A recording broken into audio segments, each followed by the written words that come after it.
रातको 10 बजिसक्यो। अब मेरो काम स्टार्ट हुन्छ। सबैजनाले हेर्नुहोला।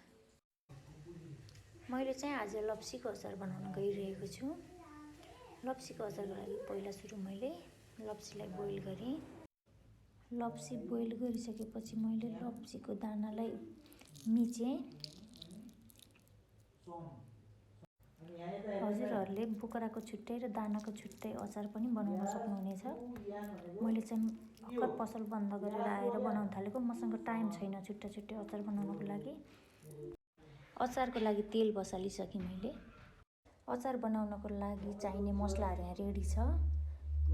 अदुवाको लसुनको पेस्ट, अनि तोरी, मेथी, ज्वानो, जिरा, खुर्सानीको चाना, लसुनको चिरा। हजुरहरूलाई गुलियो मनपर्छ भने चाहिँ सक्खर एड गर्न सक्नुहुन्छ, भेली। मैले सम्पूर्ण मसलाहरू चाहिँ एड गरेँ। मैले बेसार एड गरेँ।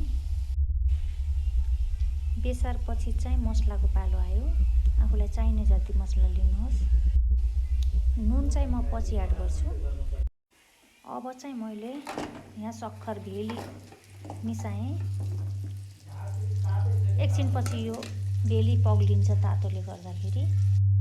काट्नको लागि मलाई झन्झट लाग्यो, त्यही भएर मैले सिधै डल्ल हालिदिएको छु। अघि राखेको सक्खर चाहिँ पग्लिसकेको छ। अब यसमा चाहिँ हामीले नुन हाल्छौँ थोरै। आफूलाई चाहिने जति नुन राखेँ मैले।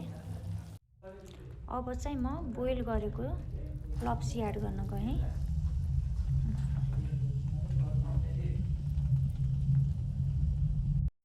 पसलबाट आएर 9 बजे खानासाना खाएर 10 बजे जोडी पारेको अचार हो यो।